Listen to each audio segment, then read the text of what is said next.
Good morning बच्चों। आज हम नया चैप्टर शुरू कर रहे हैं। चैप्टर है 5। चैप्टर का नाम है लाइंस एंड एंगल्स। तो हम पहले यहाँ डिस्कस करेंगे एंगल्स के बारे में, ठीक है। तो शायद 6th में आपने थोड़ा बहुत पढ़ रखा होगा एंगल्स के बारे में। तो यहाँ पे एंगल्स के कुछ टाइप्स हैं विचार मैं आपको बता रही हूँ। एंगल्स जैसे आपने सुना होगा acute angle, right angle, obtuse angle, straight angle, reflex angle, ठीक है। 6th में आपने पढ़ रखा है, पर एक बार थोड़ा सा रिवाइज कर लेते हैं। इंट्रोडक्शन। एक्यूट एंगल कौन सा होता है? जो लेस देन 90 डिग्री होता है, ठीक है, वो होता है acute angle. Now obtuse angle, obtuse angle होता है greater than 90 degree, okay. Right angle होता है इक्वल टू 90 डिग्री, जो भी एंगल होगा right angle. Then straight angle is जो 180 डिग्री का होता है, ये 180 डिग्री का जो भी है वो स्ट्रेट एंगल है, ठीक है। रिफ्लेक्स एंगल मोर देन जो 180 डिग्री होता है, that is reflex angle, okay. अब नंबर 1 जो आपकी बुक में गिवन है वो है कॉम्प्लीमेंट्री एंगल। कॉम्प्लीमेंट्री एंगल क्या होते हैं बच्चों? जो भी दो एंगल है हमको गिवन है उनका टोटल ऑलवेज 90 डिग्री होना चाहिए, ठीक है। ये मैंने जैसे दे रखा है, आपको एक एंगल 30 डिग्री का दिया हुआ है और एक एंगल आपको 60 डिग्री दिया हुआ है। 30 + 60 90 डिग्री, तो ये कॉम्प्लीमेंट्री एंगल है, ठीक है। अगर यहाँ पे 40 होता है, ये 60 होता तो मोर देन 90 हो जाता, then that is not complementary angle, okay. अब ये इंपॉर्टेंट का मैंने साइन लगाया हुआ है, ये है when the sum of the measure of two angles is 90 degree. जब दो एंगल्स का सम 90 डिग्री हो तो वो कॉम्प्लीमेंट्री एंगल होता है, ठीक है। अब ये क्वेश्चन आपके ऐसे भी आ सकते हैं बच्चों। एक आपको गिवन है 40 डिग्री का एंगल, ठीक है, और ये एक्स यहाँ पे दे दिया है, ये आपको पता करना है कितना डिग्री है। तो जैसे हमने इक्वेशन किया था, हम इसको इक्वेशन में फॉर्म में लिखेंगे 40 degree plus x, 40 degree plus x equal to complementary का होता है टोटल 90 होना चाहिए। तो ये एक्स हम ट्रांसपोजिंग में एक्स इधर आ गया है, 40 इधर प्लस का है, तो यहाँ RHS में जाके माइनस का हो जाएगा। Then 90 degree minus 40 degree equal to 50 degree. तो ये दो तरह के क्वेश्चन होंगे कॉम्प्लीमेंट्री में, लेकिन आपको ये बस ये ध्यान रखना है दोनों का सम 90 डिग्री होना चाहिए, ठीक है बच्चों।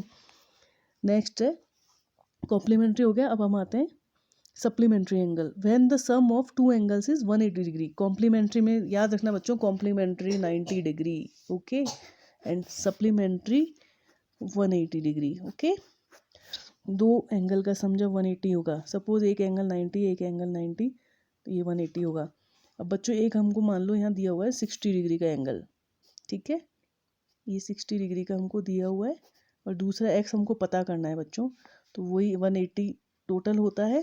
तो ये 60 इक्वल टू एक्स हो जाएगा 60, तो ये हो जाएगा एक्स इक्वल टू 180 टोटल में से, जैसे हमने ये किया था 60 degree plus x degree equal to total 180 होना चाहिए सप्लीमेंट्री में। ट्रांसपोजिंग में एक्स इधर आ गया, ये 60 इधर जाएगा तो -60, तो ये हो गया 120। इस तरह के क्वेश्चन हम आगे करेंगे। Complementary, supplementary, then adjacent angle, okay. Adjacent angle में क्या होता है बच्चों? इसकी 3 प्रॉपर्टी मस्ट है। ये 3 प्रॉपर्टी अगर किसी एंगल में है तो ही वो एडजेसेंट एंगल्स कहलाएगा, ओके। फर्स्ट क्या होगी इसकी कंडीशन? वर्टेक्स, जो भी एंगल है उसकी वर्टेक्स कॉमन होनी चाहिए। अब बच्चों वर्टेक्स क्या होती है? किसी भी एंगल की वर्टेक्स होती है ये जो पॉइंट है, ठीक है, हमने इसको यहाँ नाम दे दिया है ओ, ये इसकी वर्टेक्स है, ये कॉमन होनी चाहिए, ठीक है। फिर है कॉमन आर्म, ठीक है, कॉमन आर्म, ये जो है ओ बी, ये कॉमन आर्म है, ये इसमें भी ओ ए के बीच में भी आ रही है और ओ सी जो हमने लिया है लाइन उसके बीच में भी आ रही है, ठीक है। फिर है नॉन कॉमन आर्म्स ऑन इधर साइड, ठीक है, दो जो आर्म है वो कॉमन नहीं होगी और एक कॉमन आर्म होगी, ठीक है। तो ये ए वाली ओ ए, ये दो यहाँ पे एंगल हो गए हैं, देखो आप ऐसे ए ओ बी, ठीक है, ए ओ बी, और दिस इज बी ओ सी। तो एडजेसेंट की क्या प्रॉपर्टी है? 3 प्रॉपर्टी कवर होगी तभी वो एडजेसेंट एंगल होगा। वर्टेक्स कॉमन होनी चाहिए, तो बच्चों ये ए ओ बी और बी ओ सी दोनों की वर्टेक्स ओ कॉमन है, ठीक है।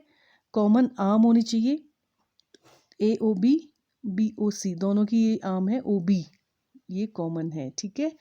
और नॉन कॉमन आर्म्स ऑन इधर साइड, जो नॉन कॉमन आर्म्स है वो भी इसमें 2 होंगी, ठीक है, दोनों साइड में। तो ये ओ ए नॉन कॉमन है और ओ सी भी नॉन कॉमन है, दोनों अलग अलग है। तो इस तरह थोड़ा सा इंट्रोडक्शन मैंने आपको आज दिया है, ये आप एक बार अपनी कॉपी फेयर कॉपी में भी थोड़ा सा कर लें और थोड़ा खुद से समझने की कोशिश करें। ठीक है बच्चों, आगे का हम कल करेंगे। Thank you.